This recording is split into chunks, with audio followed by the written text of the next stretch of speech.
Welcome to the Making a Multi-Million-Dollar Medspa podcast, where we dive into the art and science of building a thriving medspa.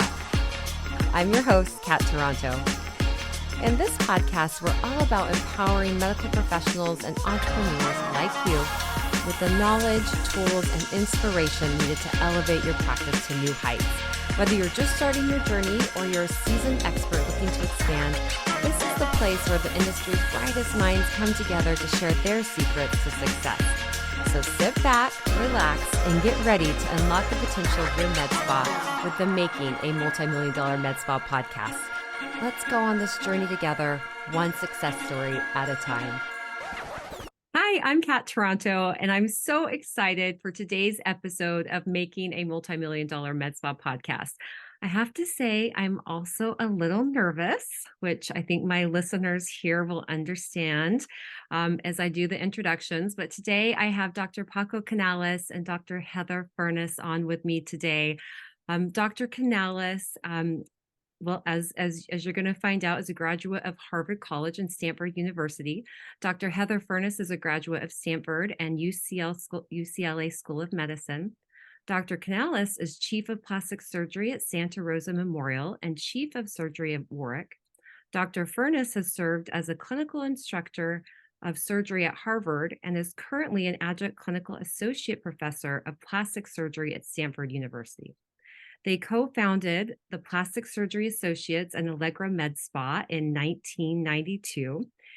Podcast, Skintuition, which we're going to talk about tonight. Dr. Furnas is a co-author of The Business of Plastic Surgery. They have 2 kids.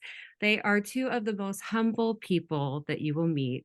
And I will tell you that if I knew all of this when they told me back when I met them that they had listened to me at the AmSpa meeting, I might have walked myself off the stage. So truly you humble. were great, Kathy. You were sensational. We loved everything you said. Oh, I'm just so excited to have you on. Big welcome to both of you. Thank you for taking the time to share your insights and your passion for aesthetics with our listeners. And, I just have to say, you started your practice, both the plastic surgery practice and the med spa in 1992. Is that correct? Well, the plastic surgery practice in 1992 in Santa Rosa, and the med spa officially as Allegra Med Spa in 2006. We had med spa services before, but we created a separate entity and a separate name in 2006. And so I also noticed that you moved from Boston to Santa Rosa. So let's start with that. Why the move from coast to coast, other than the weather? Yeah, other than the weather. So we both trained, did our plastic surgical training at Stanford. And then we took a position with Harvard Med School, Beth Israel Hospital in Boston, but ultimately decided, as an academic position, we're training residents, but we ultimately decided to return to the general Bay Area, Northern California, and start a private practice. And that was in 92. So we actually were in Boston before that. And so we were doing reconstructive surgery, and we did not anticipate becoming aesthetic plastic surgeons. And, just the way that this area was going, people were leaving town, reimbursements were so low. So we made the decision, either we move or we shift. And that meant that, by giving up insurance, we became aesthetic plastic surgeons, which we absolutely love. But there's a missing part. When you do the surgery, there's so much that, else to do. And that's when we recognize there's a real need for the med spa. And so let's take one step back even further. How did you 2 meet? How did this partnership come about?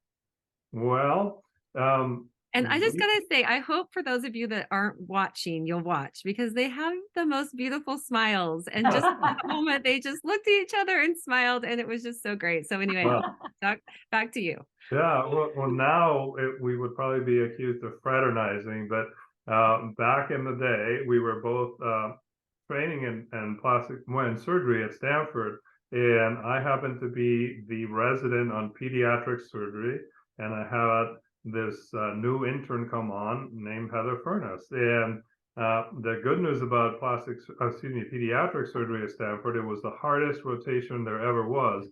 So the resident essentially spent 3 months straight at the hospital, and the intern hardly ever got to be home. So Heather and I got to spend an entire month together, literally almost 24/7. So that's how we met. We didn't have a lot of time for socializing, but soon thereafter, we went out on a date, and the rest is history. So we got married 18 months later. And so what was the courtship like? Who was chasing? It was like who was the chaser? 17-hour cases. And, Yeah. I mean, there were a lot of sick kids, so we just had to be there and working together. And the team was just the two of us. It was a very small team. You know, we might have a medical student, but he was the nicest general surgeon. And not that that's a super high bar, but he was so nice, so great with the kids. All the nurses, all the janitors, everyone loved him. And, you know, he was just like so great. So, so my heart went pity patter as our city thrived and working 120-hour weeks. That was the one positive. Yeah, and I think after 6 weeks, she said, "That's it. I think we should get married." And there was like, what?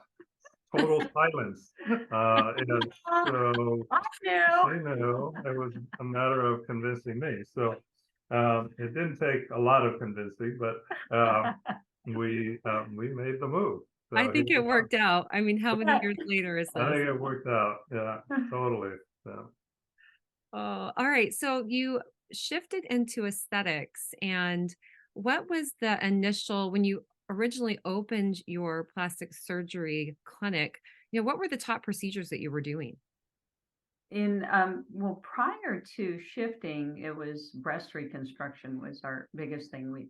And so when we shifted, we had to rebrand ourselves, and we did some aesthetic surgery, and we've always done sort of face, breast, body, and you know, it's not like we're New York City, so we don't need to specialize, and we don't, you know, we love the variety, and so we just sort of built up our reputation a little bit at a time. We had seminars and restaurants and seminars in our office, and just one step at a time. Yeah, and one little known fact is that a big part of plastic surgery is hand surgery, and there is a separate certificate and certification for hand surgery.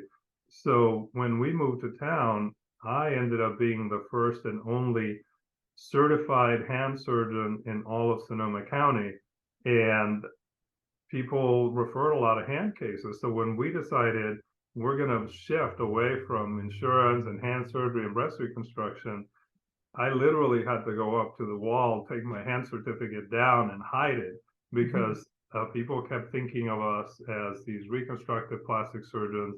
Send them the hands, send them the breast, whereas we really wanted to focus on aesthetic surgery. And we hired a consultant at the time, which was unusual.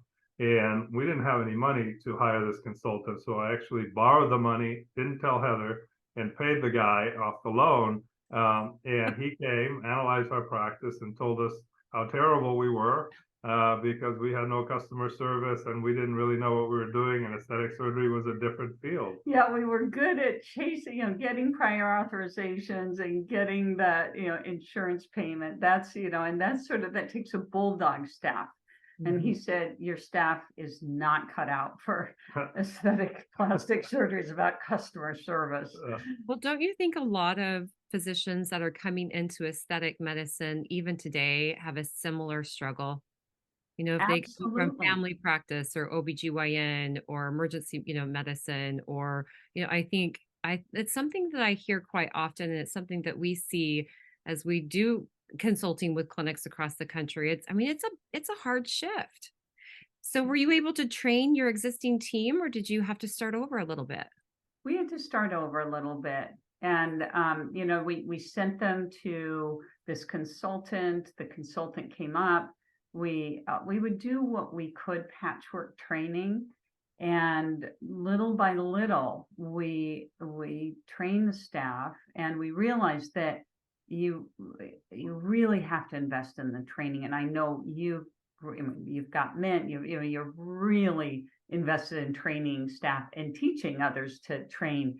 And that is absolutely true. And people will say, why would you invest all of that if they could just leave and go elsewhere? And it's better to have a trained person leave and go elsewhere than to have no one trained.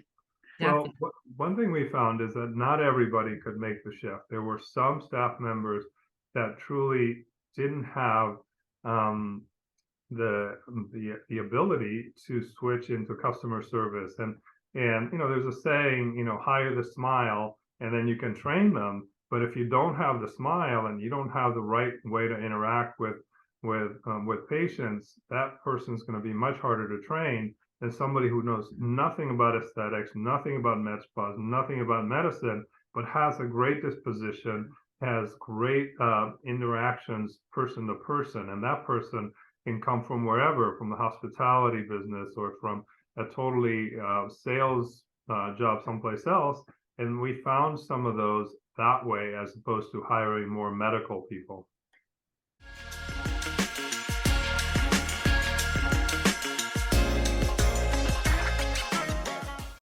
We found the perfect trio: virtual, quick, and free. Mint is hosting 1-hour clinical trainings for eCourse subscribers on the first Tuesday of each month at 2:30 p.m. Central Time. We will be covering clinical topics like Sculptra, Genius, BBL, and Hydrofacial. Check out the link below in our show notes to learn more. Our flagship training event is back for another year. Join Mint Aesthetics for our virtual immersion seminar on June 14th, September 6th, or December 6th, or all three, for a day-long comprehensive training on BBL and Halo. We will cover an in-depth didactic with insights on settings, contraindications, post-care, and more. Plus, we will close out the day with hands-on combination treatment demonstrations. For only $5.99, you can get the best BBL Halo training for your entire team. You also have the option to pay with Sciton Success Builder points. Registration is now open for all dates, so book your spot now.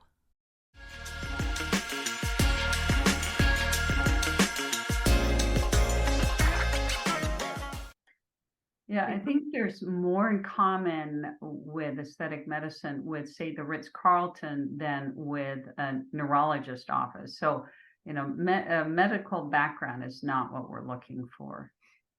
Well, I agree with you. I mean, we are definitely, we definitely live that as well. And I just was talking with someone that had managed, I think, with Chick-fil-A, and they were saying that in their hiring process, when they had an interview and the participant joined them, if they didn't smile the moment they walked in the door, they would smile at that person. If they didn't smile back, the interview was pretty much over. And I thought, that's really interesting, because recently I had a rep bring in a potential candidate that they were hiring in this area for one of the laser manufacturers. And when she walked in the door, I smiled at her and she didn't smile back. And I thought, that's strange. And I'm asking her questions, engaging with her, and just nothing. And then I thought, I wonder if they're going to give this person the job, and sure enough, they didn't. But just the little things like that make the biggest difference, because it is all customer service. Yeah. And one thing that we told the staff as we train them is, when you answer the phone, smile into the phone. And we even gave them a little sort of cheat card. Hey, smile as you talk to people, because people can sense your own state of being from far away. So we want people to be warm, to just say, oh my God, it's so great to talk to you. And where do you live? What occasion do you have coming up? Is it a wedding? Is it whatever? But that bonding and smiling really is what makes that person. So staff is always a pain point for med spas or plastic surgery practices. And it's just trying to find that right person that has the right skills to be able to straddle the sales and medicine together. And so have you found any particular method? I mean, you did say actually hire the spy, train the skill. Is that the main method that you look for in your hiring process to avoid those pains? Because, we know, I mean, it's the most expensive thing that happens in our business is turnover. Yeah. And, and it's Absolutely. so expensive to train them. And so, any other methods that you use or places you go to find your team members that we haven't talked about? Well, we will go to, putting ads online, and I've been reading actually a lot about hiring and just the job description that you put out there. That you tend to just put, sort of tasks and the phrasing that's not super exciting. And so what I was reading is you really want to paint this big picture dream and how great this dream team is. And so I think just learning how to attract good people through a good hook makes a difference. And one thing that we started, Kat, about, I don't know, 10 or 12 years ago, was we were finding that maybe California, because of what the school system's like here, the quality of the applicants was going down, and we were hiring people who sometimes were overwhelmed with very simple tasks. So we started to give them a math test and an English test. And these are very simple tests. The math test was at the 6th grade level, and we gave them a calculator. It wasn't calculus or algebra or anything. It was what's 10% of 100. And then the English test was just write a paragraph about anything you want to write. It could be your favorite trip, your favorite book. It was just about how do they communicate in the written language, and do they make a ton of mistakes?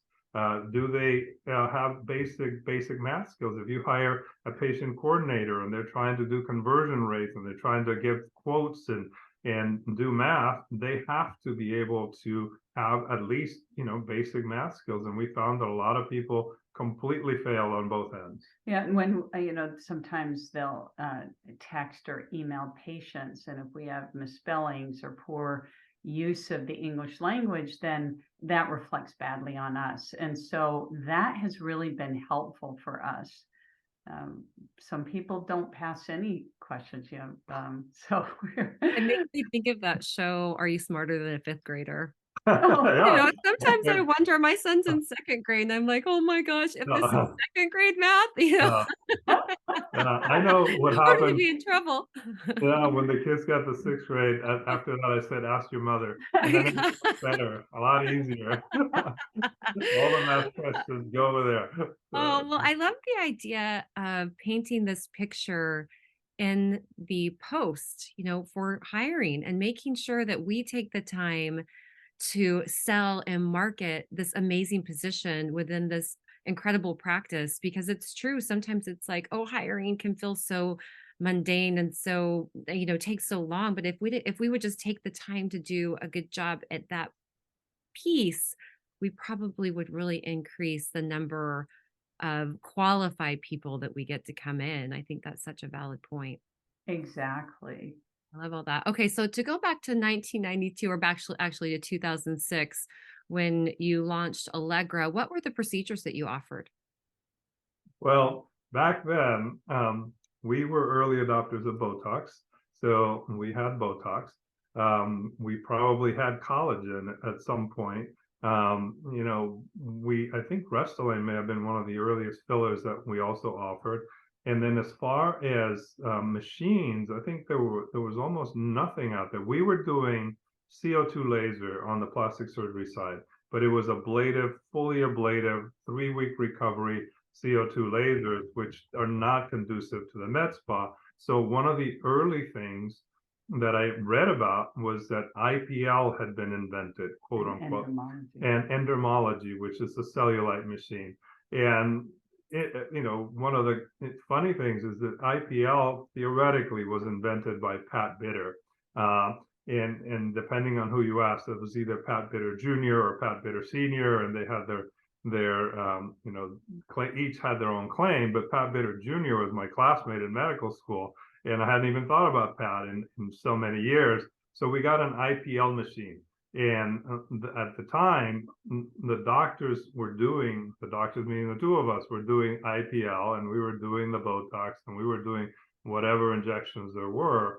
And it's interesting to think back 17 years and to what we have today. There's just a plethora of devices and body and face and resurfacing and vaginal intimate wellness. And it just exploded. And we happened to kind of ride that wave as more devices came along. And we found out that very quickly, one of the most important things that we needed was a great relationship with our banker, because we needed to borrow money.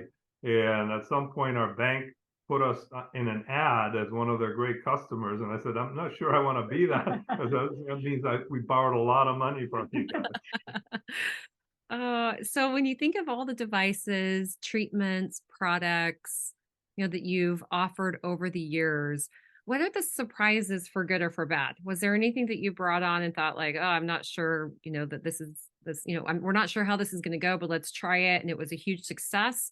Or was there something that you brought on thinking this is going to be a huge success and it didn't work at all?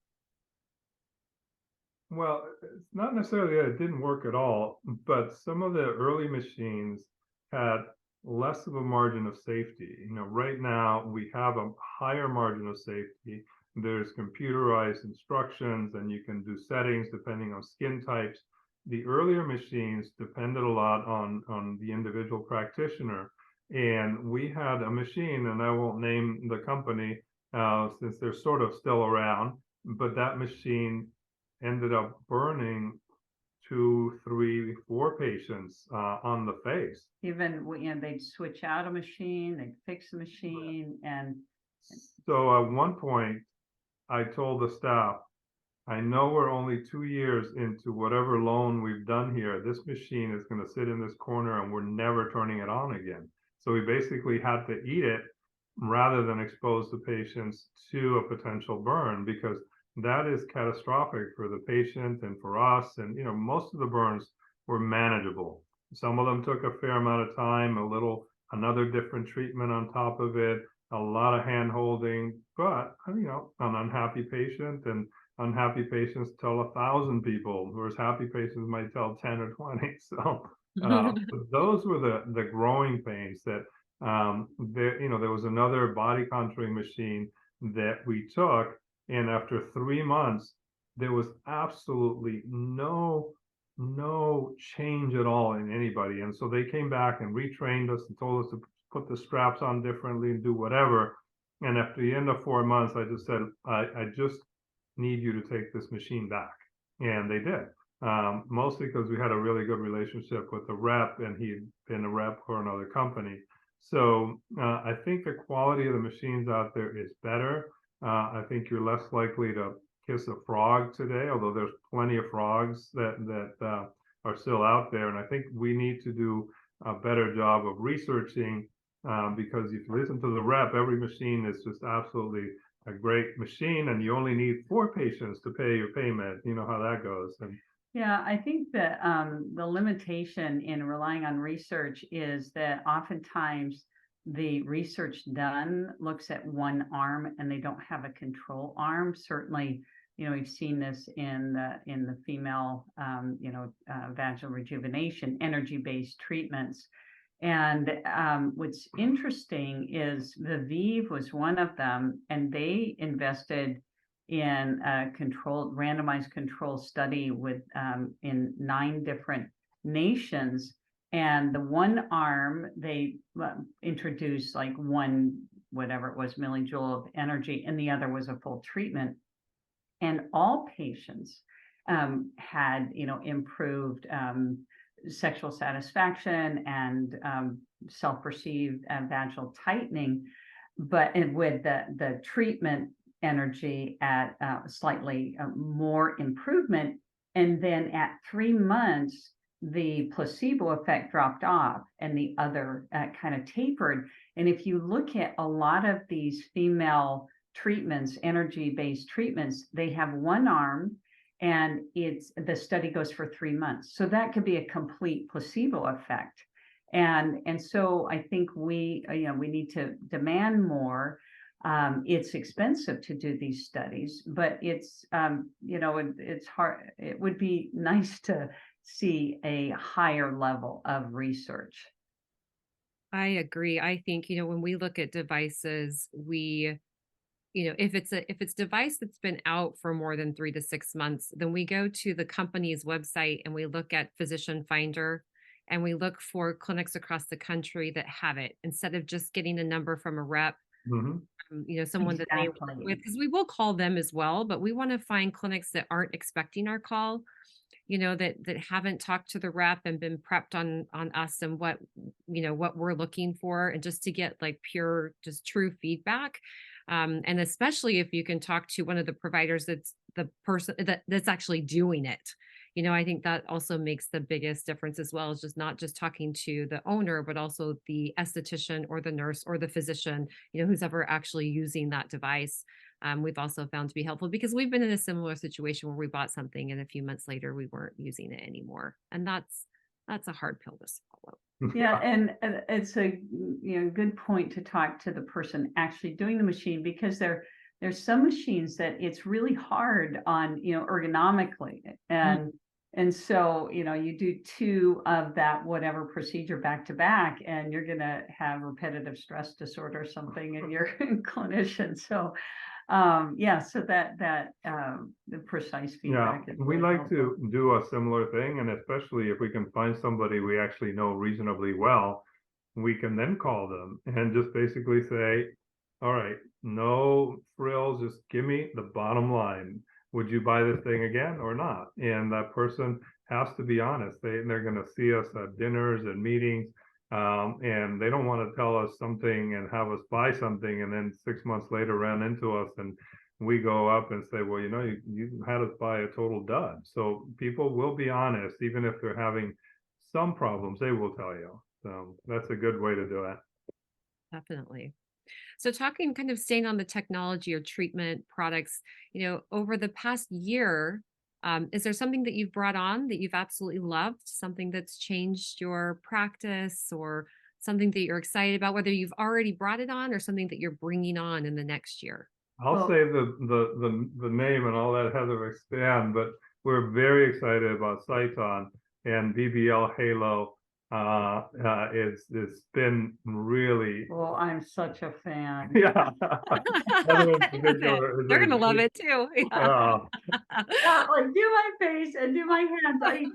I cycled a lot, when I was younger, and I have the worst sun damage. That is a whole lot better now, with 2 treatments, and I'm going to do the Patrick Bitter, every 3 or 4 months. He looks like ageless, and he says it's all his BBL and IPL and whatnot. So it's a great treatment. I'm so excited about it.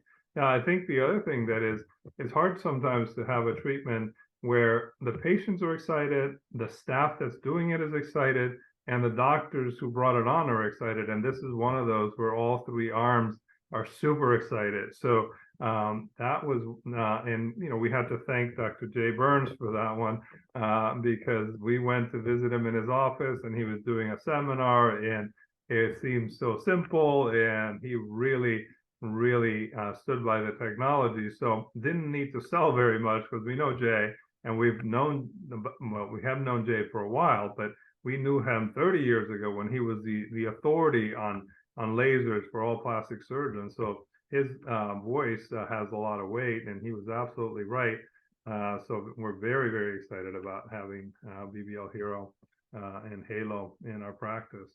And then what we're looking at bringing on, one thing is the skinny shot, which is tough for us in California, just because of the issues with compounding, and so there are real limits in California that our colleagues and just I think all other states don't have. But we're looking around the corner. We're looking at it not just as a weight loss treatment to stand alone as a weight loss treatment, but also we have a number of patients who don't qualify for surgery because their BMI is too high.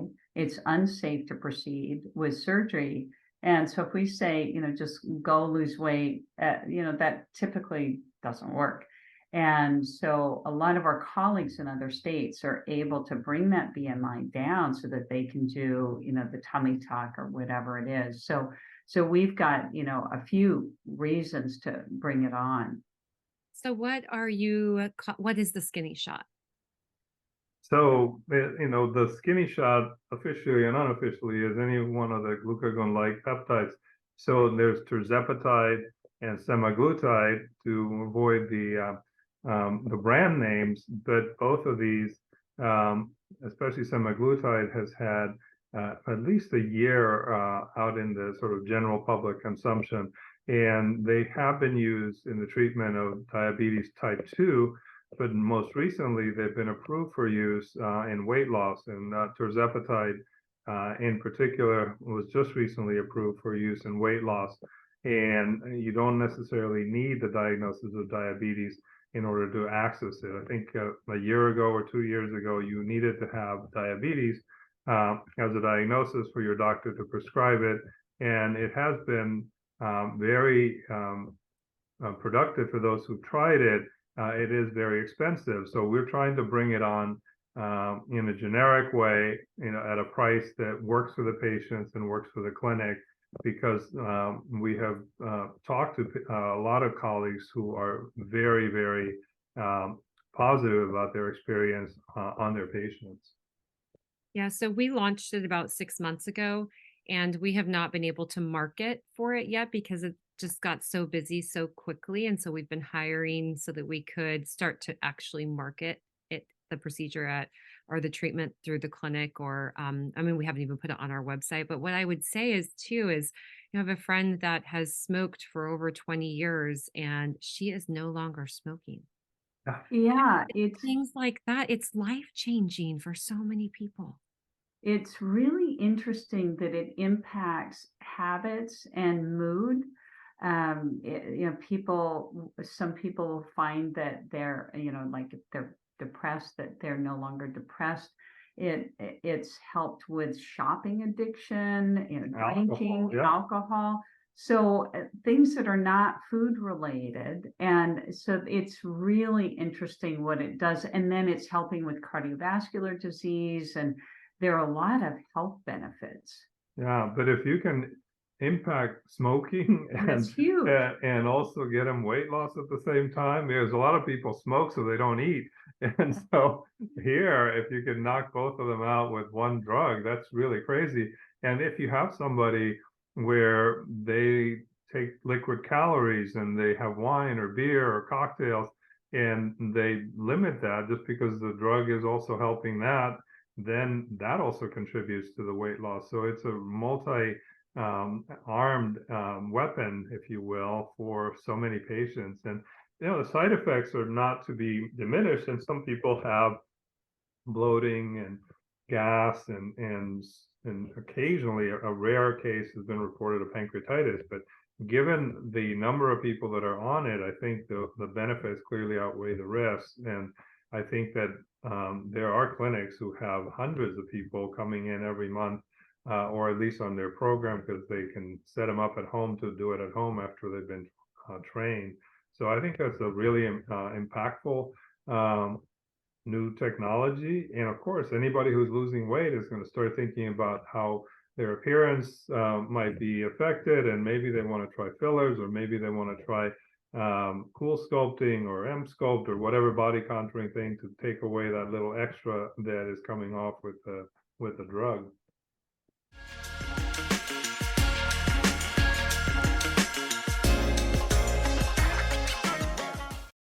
Hi all, I hope you're enjoying the podcast. We are always looking for feedback to make it better, so be sure to give us your feedback at the link in the show notes. If you're loving the podcast, we would really appreciate it if you would share it with a friend, rate us 5 stars, and write a review.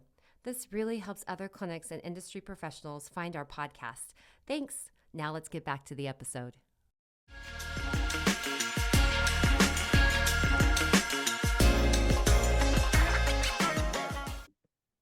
And so I understand you're also going to launch maybe potentially some IV therapy or other treatments. What will that look like? Well, I think that the IV therapy, there's an entire new field, if you will, of wellness. And Heather's going to Vegas in a couple of weeks to a meeting, and we will be more informed after that. That's an anti-aging conference in Las Vegas. Yeah, so the mystery to me is what is NAD plus and what can we affect IV or even at the genetic level. So those are exciting things. And, of course, there's a little bit of, we live in the wine country. There are plenty of hangovers around here. I have done that while I've been in the wine country, by the way. Yeah. That's amazing. Come to your house. Everyone gets rehydrated. Yeah, exactly. And ready for a new day. Yep. Yeah.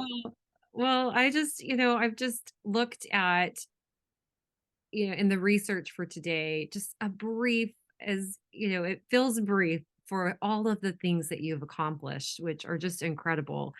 And when I look at some of your marketing techniques, thinking back to what you mentioned, right in the beginning of this podcast about hosting these seminars at restaurants back in the late 90s and early 2000s. Yeah. I mean, incredible. I mean, we're still hosting these little seminars, but in the clinic, but you were doing it at restaurants. Yeah.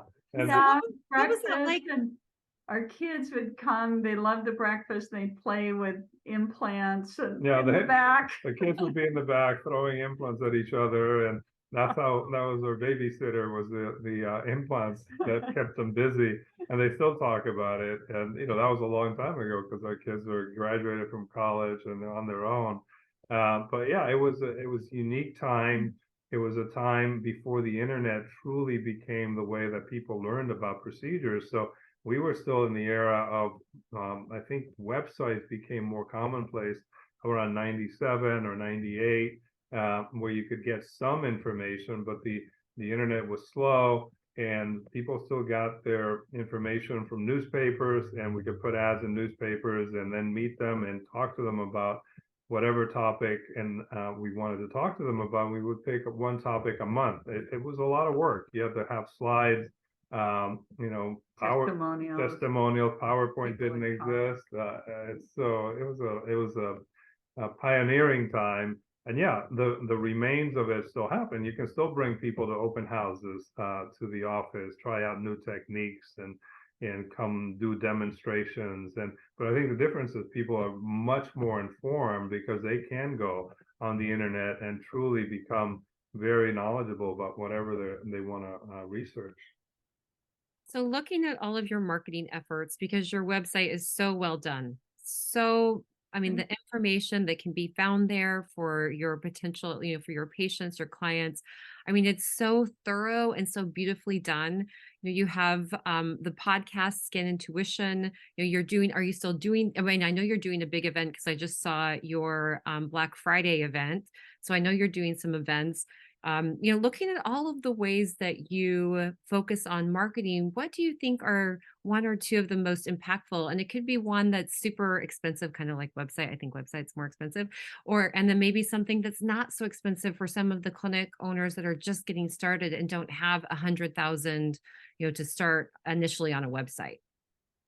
Well, I think it's really a combination. We try to utilize one thing on many levels, a YouTube video and put it on social media.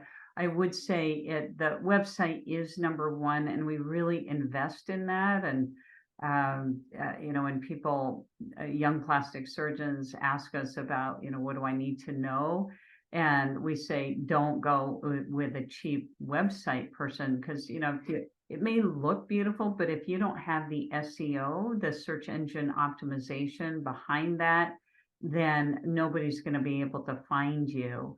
And so, so I think that helps. We do a monthly newsletter that has a high open rate, and we try to make it really like a newsletter so that there's news. It's not just a string of discounts. And we have a profile of one of our staff and make it sort of fun.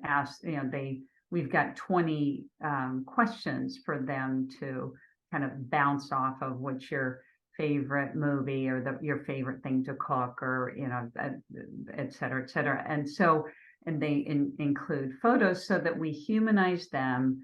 We have some sort of special discount. We have a little article about a non-surgical treatment, a surgical treatment. So that has helped. Social media, the videos, of course, help.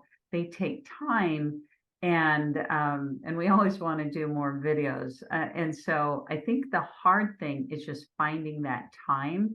And going into the new year, we're trying to really focus on organizing that better so that we can do little video things, because we always talk about it, but we don't do enough. I think one thing to emphasize, particularly for people starting out, and we run an aesthetic fellowship, and our fellow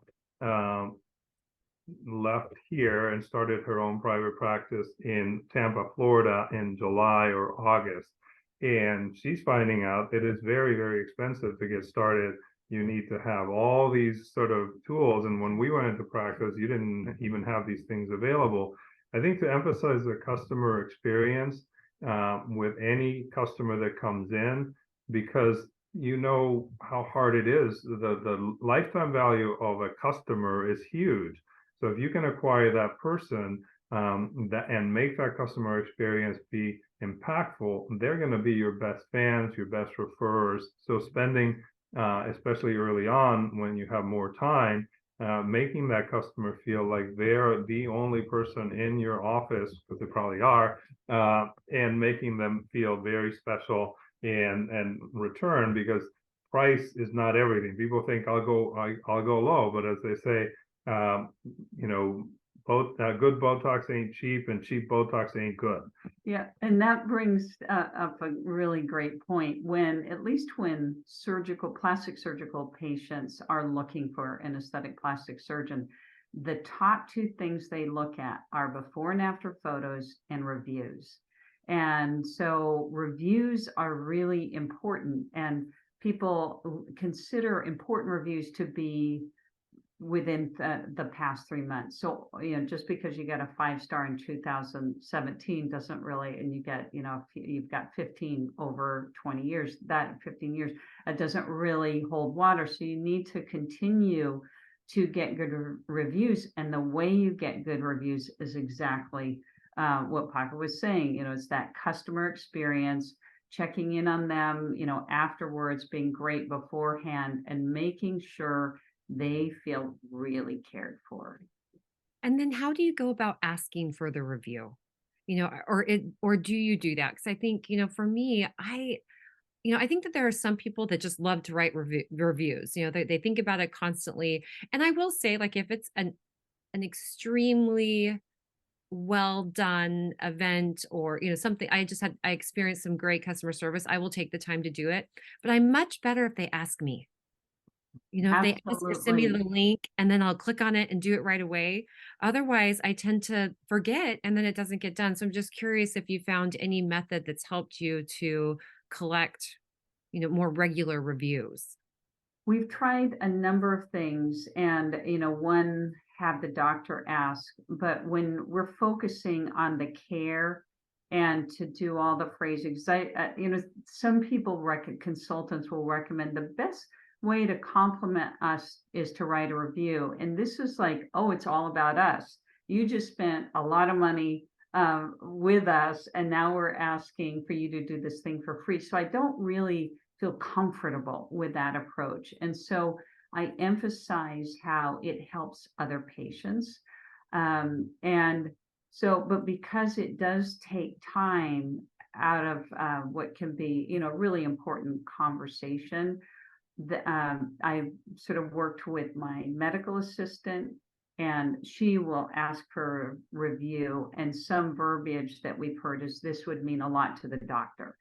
And so I think there are a few things. I think if you just text without any personal connection, that tends to not be nearly as effective. Yeah, I think in the follow-up of any patient, particularly a patient that's had a great result, whether it's a halo or a filler, they will communicate with you and say, I'm so excited about my lips, or I'm excited about how my skin looks.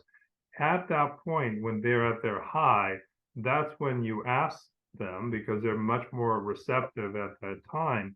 And the ask is difficult always. And you also have to make it easy. So we used to have a little card with a QR code where people would just scan their phone and it would take them right to the review site. Google requires that you identify yourself, and a lot of people, particularly in plastic surgery, don't necessarily want to be open about whatever they did. So we have to also be mindful of that privacy. It's a lot easier to ask for a med spa review because, everybody has had Dysport or Botox or something similar to that. It's not a stigma, whereas if you had a facelift, a lot of people would judge you, or if you had whatever other procedure, people would judge you. So we've used services before that promise you that they're going to get lots of reviews, and some of them are okay. Most of them we haven't had the greatest luck. So I think taking it internally, having an easy link to our review, and preparing the patient. You will get a text, asking for a review. It would be great if you could give us a review. Other patients will benefit. Not everybody needs to have huge lips. When you have a filler, and they can be as wonderful as your lips are. And so people like to help others. And I think if you hit them on that level, that you're super happy, you're helping others make a decision. And by making a decision to come here, you're more likely to get what you're actually looking for. Because a lot of patients say, well, that's actually how I chose you. So yeah, I can see why it's important to other people. I love that. I love that.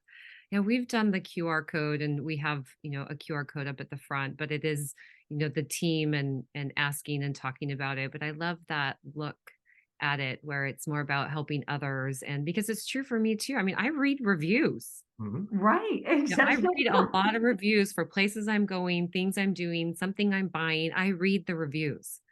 So I think that makes, that can make a big difference. So, so some of the other marketing. So actually I want to start out or ask you the question, why the podcast?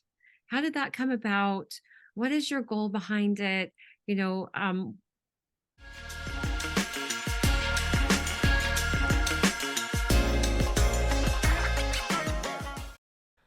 an outstanding med spa, doctor, manager, provider, or groundbreaking treatment that is reshaping the industry?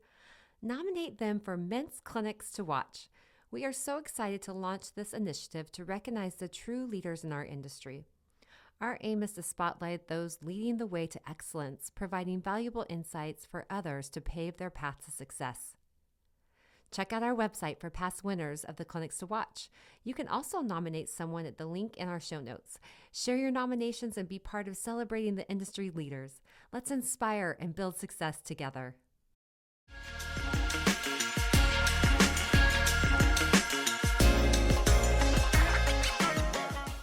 Well, Josh Corman is a really good friend with whom we trained. He was a year behind us and in our plastic surgery training.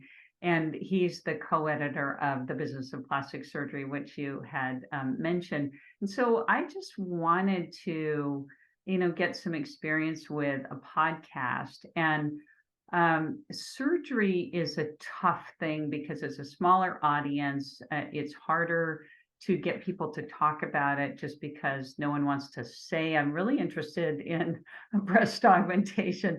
And this also, so we focus on non-surgical in part to just, bring in the latest. We try to bring in innovative information. Sometimes it's just the two of us.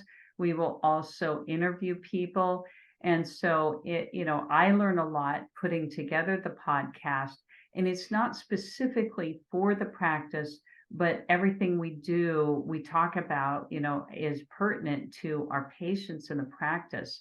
And so it's not a salesy thing, it's purely outward facing, patient facing, because a lot of med spa type podcasts that I would come across were more med spa owner facing.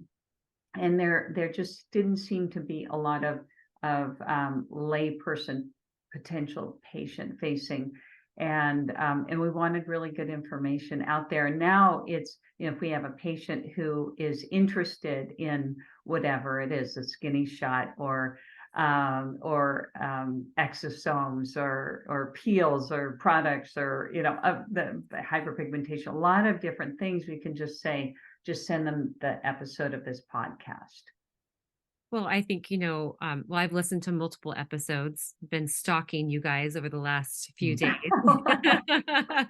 And, I was thinking this is so great, not only for our patients or clients, but I think also for other owners, clinic owners, physicians, nurses, estheticians that want to learn more about exosomes, that want to learn more about, hair restoration, that want to learn more about maybe some of the procedures that they don't offer, but they'd like to hear how you talk about it and how you talk to your clients about it and how, I just think it can go, I would say, that's why I wanted to promote it here as well, because I think it'd be such a beneficial learning platform for our team. So I've passed it on to our entire team to say, you've got to check out these episodes. They're so good. And, for some of the things that we don't offer, just to say, we may not offer this, but, we can maybe help push them or put them in the right direction. Another clinic, because oftentimes, there are clients that come in that need plastic surgery. And so, or for the result that they're looking for is what I'm saying. Right, Or exactly. what they're telling me, I cannot get that result. And so the idea is that, why don't you go have a consult with a plastic surgeon and see if that is something that you want or you're interested in. And if it's not, then come back and we can do something that we have here. But I think it's nice to have a platform to learn about other procedures that we don't offer, and then have a referral with someone in our own market that then we could refer to and say, here's an excellent resource for that procedure. So anyway, I've loved listening to your episodes. And so Oh, thank you, Kathy. good job on that. When I first started this, I was like, I don't know what I'm doing, but I'm just going to give it a go. So here we are. Well, it certainly is effort. I mean, you have, I don't know how many episodes so far, 40 episodes or something, and your own podcast. And so it's a lot of work. It is a lot of work, and we're doing it every 2 weeks, broadcasting every 2 weeks, because we figured once a month is too infrequent, and we just don't have the bandwidth to do it weekly, although I wish we could. It is, it does take more than you think to do it. Yeah. And I did just have a conversation with another clinic owner, and it turns out her husband is a professional podcaster. And she's like, I love your podcast. I'm thinking, and then she tells me that, I'm thinking, oh my gosh, and I actually asked her, I said, well, hey, could I pay him to be a consultant for me to go through my processes and look at how I'm doing it and my sound, because I know my sound can improve and some other things. And so I thought, why not get some help? Just like everything else that we do. And so I thought that, there's always ways that we can up our game. And I thought, I don't need to recreate the wheel. I just want somebody to help. Yeah, exactly. We do have a producer, and she helps with a lot of stuff. And, it's a learning curve. And I actually took a podcast online course, and there were just a lot of bumps along the way. And so I told Josh, I think the way to stay young is to do things you have no idea what you're doing, because it's like the brain, you gotta really, it's hard, but it's fun. Oh, well, so I also want to mention your book, The Business of Plastic Surgery, because I was looking through a number of chapters, and I think, one, what an amazing resource if you're looking to go to med school or decide whether or not plastic surgery is right for you, or how you discuss, the full process of hiring and negotiating your contracts. And there's so many valuable pieces in that book that I think are really could be used outside of plastic surgery as well. What do you think?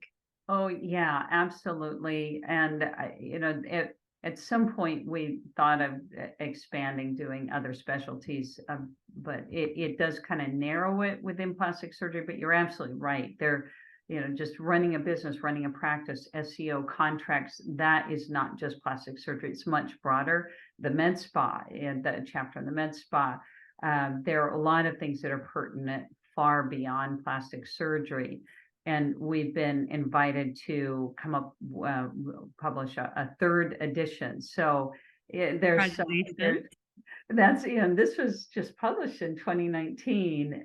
But even then, in that space of time, Josh and I were saying, well, I don't think we'll do another one, but there's so much new stuff that, the private equity and AI and, all kinds of things that are innovations. Yeah, the moment you send it to the publisher and it gets published, you think, oh my God, it's going to be out of date in like a year. So, because our field is truly just exploding, and like Heather said, there's this entire new thing, private equity, companies like CPP, and what do? Do you sell? Do you not sell? What is AI going to look like in a year in the aesthetic field? And we have no idea. So we keep pushing. I'm taking a class with the Berkeley School of Business on AI, and Heather just took a class at Stanford. And we just do this in the evenings, but you just try to keep up with a very rapidly changing field. I mean, have you guys ever slept? I am the type of person, I really do like 8 hours, to be honest. Yeah. I just feel like you guys are like the 2-hour kind of people, and so cheerful and passionate and kind. Oh, well, thank you. Yeah, no, there's a lot of research showing that, sleep deprivation is not good for the brain. Yeah. So we're very good about getting our sleep. Yeah, but we do like to get up early. Yeah, we get up early. We do stuff early, and that's probably the best time in the day to get a lot of stuff done before the day unfolds. Well, so you've both seen a lot over the years, and we've seen a lot of med spas come and go. And just, a couple things before we end. I won't keep you on much longer. I just feel like we could do a whole series together, but I know I only have you for about an hour. What do you think have been the contributors to the failures? Those clinics that have gone out of business early, or, what have you seen over the years? I think a lack of understanding of the business side. I think people see money coming in, like Botox, fillers, lasers, that brings in a lot of money. And if you're not looking at inventory control and staff salaries and the different ways that siphon money, returning money to patients, marketing, all of that, people don't really appreciate. You bring on a machine, and you really should figure out the fixed costs per month, the variable costs per month, and how many treatments you need to do to have a good ROI. And so you've really got to have an interest in the business side, track the numbers, set goals, look at benchmarks, and make sure that you are on the way. And when you're falling short, what is it? Why are you falling short? Are you offering? We used to have estheticians who loved doing waxings and facials, and it was like $15 per waxing, and they loved doing it. And I said, that room, that's like an idling 747 before that was retired. So idling 777, and you're selling cupcakes out of it. We can't do that. And I finally had to take that waxing machine and throw it away. They wouldn't give it up. And a 90-hour facial for 90 hour. That was a really high price facial. 90-minute facial for $85 did not pencil out. So it was hard to change the culture that we really need to look at revenue per hour. And so it took a while to kind of change the culture and really get people to appreciate that we need to look at these metrics? I think as medicine has gotten more difficult for doctors, a lot of people feel, well, I'll just start a med spa. And so med spas are now going up at a very high rate. And a lot of people think of it as some transactional thing. We just, open up and offer a better deal than the next people, and we'll do fine. But people don't necessarily just go for the cheap deals, and you have to differentiate your med spa from the next one. You need to, concentrate on service. You need to concentrate on, high quality providers. You need to, educate each provider and send them to courses so they do only the best treatments and carry them out safely, because they're all medical procedures. And you see people trying to go to somebody's house and get Botox in somebody's kitchen, and that's just not gonna work. And I think those med spas where it's all transactional end up failing, and they don't realize there's a high cost to buying the products, and buying fillers, buying Botox costs a lot of money. So there was a time when, around 2008, when the economy was poor, and a lot of med spas in San Francisco just absolutely closed, and they were using remote doctors from Vegas and from Southern California, no supervision. So those were not long-term places. So I think having on-site management that really cares, that's really on top of what's going on the day-to-day, is going to be key. And you can't just sort of open up and feel like, oh, this is easy money. Well, I think hearing you both talk so much about training and education throughout, today's chat, but also saying that you both just took an AI class. Yeah. I mean, it's not just additional courses on, and, in surgery, of course, or medicine or lasers or products, but an AI class. And I, because I've been telling my team, I'm like, I want to find a local Kansas City AI expert to come in and look at our business and give some suggestions. But I should just go take a class. Yeah. What am I waiting for? There are some classes out there, and our son's in tech, and so it's exciting to hear him talk about what he's doing. And our daughter was a prompt engineer for a while for an AI company. And so that kind of, gets us excited. And so then I just searched for online courses. Coursera, may be giving some, they've got some good courses. I haven't checked their AI courses. What I did find out is that it can be a very humbling experience, because a lot of the people in my class are already in the AI space. So as the lectures go on, and I'm struggling to keep up with the class, and they're putting up math that I haven't seen in years, these people are all part of this already. So they are way ahead of me. And so when the homework comes, and you have to do homework every week, it's like, to me, it's a struggle. And when I finally turn it in, I realize, hey, I'm the last one to have turned in this homework. And it's probably a lot better examples of homework that I can look at once I turn mine in. So yeah, it keeps you humble. It keeps you on your toes, and it also teaches you a lot about what's out there, and to think about how could we use AI in aesthetic medicine, not just in the medical side, but also on the business side, to make our life easier on a day-to-day basis.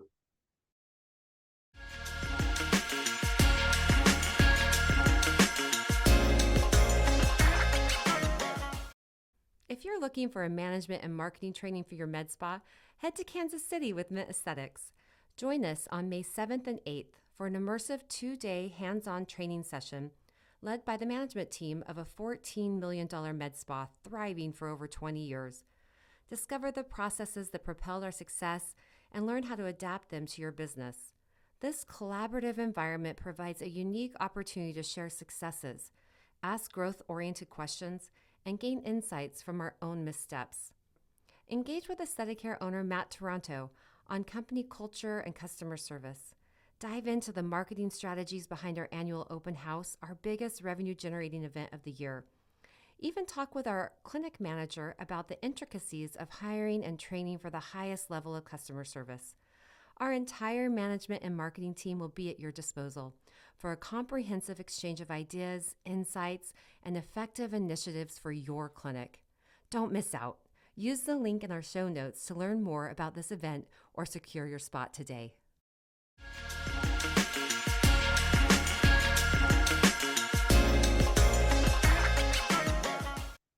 I think absolutely. I mean, that's what I've been looking at for the last few months. And I just know I've only seen the smallest amount of what it can do. And I am just so excited. I just don't want to be the last person to get on with it.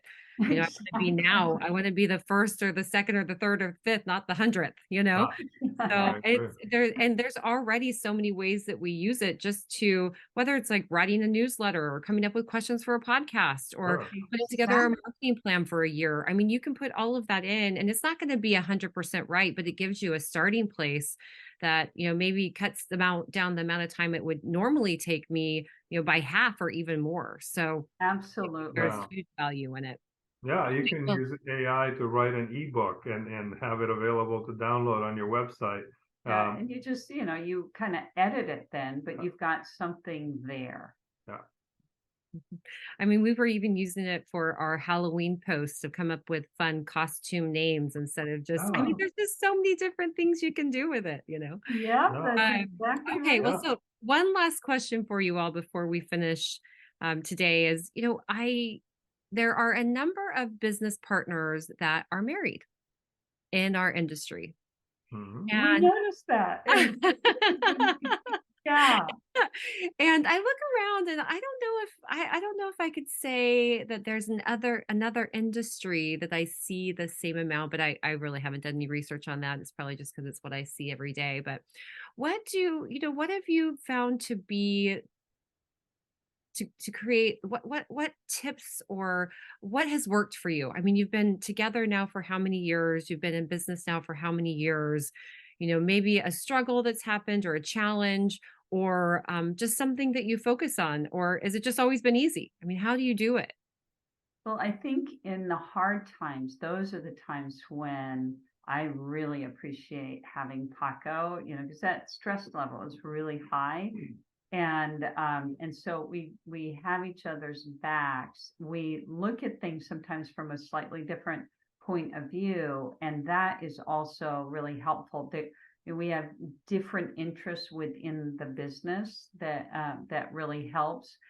We're both surgeons, but a lot of the couples will be the surgeon and a non-surgeon spouse who is really intimately involved in all the business aspect.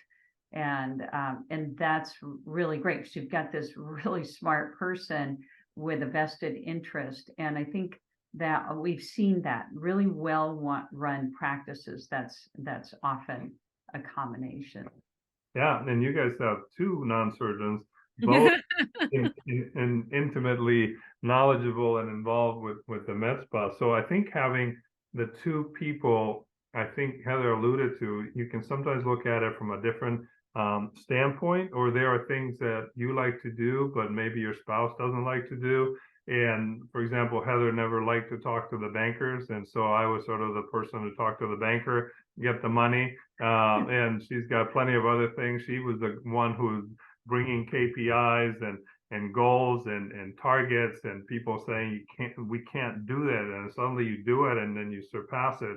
So having different perspectives, I think, complements each other. We complement each other, and it covers the basis of what the business needs for success.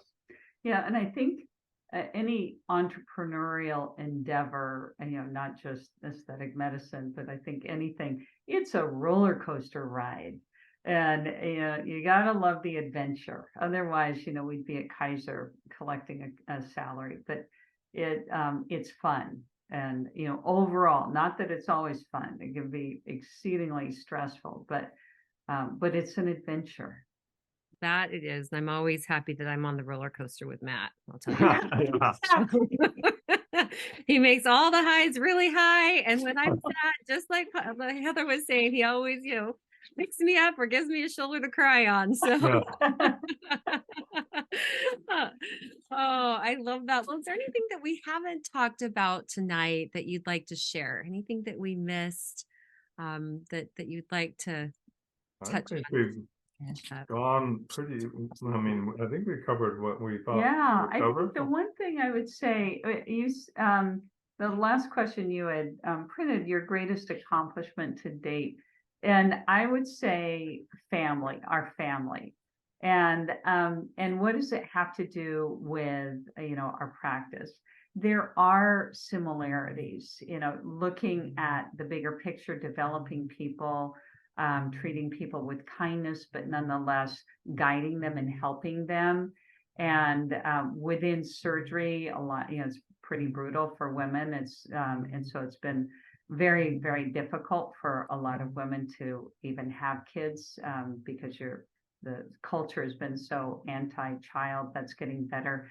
And so that's something that's near and dear to my heart, working with younger plastic surgeons. I publish papers in this and op-eds, and we've got 4 or 5 pregnant employees right now, and it's not easy, but we welcome every baby, and so it's we want people to feel supported, and we want people to feel like this is really their family.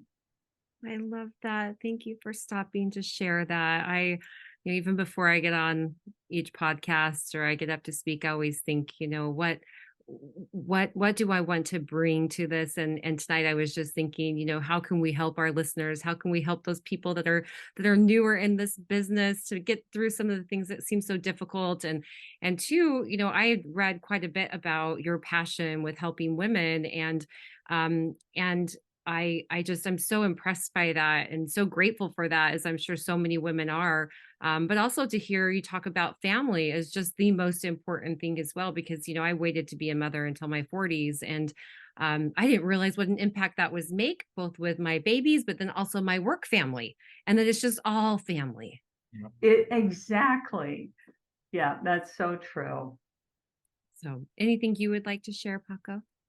No, I think that Heather nailed it with the family analogy, and yeah, he's been, we've been partners at work and true partners at home too. Yeah. So. Yeah, well, I love that. Well, thank you so much for joining me tonight, and for so many of the things that you share that are definitely that have made an impact in my life, and that will definitely make an impact in so many others. So I thank you from the bottom of my heart. For our listeners, make sure that you follow Paco and Heather at Allegro Medspa, at Skintuition Podcast, and the Plastic Surgery Associates. You can check out all of their websites. And I actually didn't mention that you have the original dayspa.com website. Yeah. How have I not said that yet? It's amazing. You have dayspa.com. Yeah, we weren't going to give it up. 1997, yeah.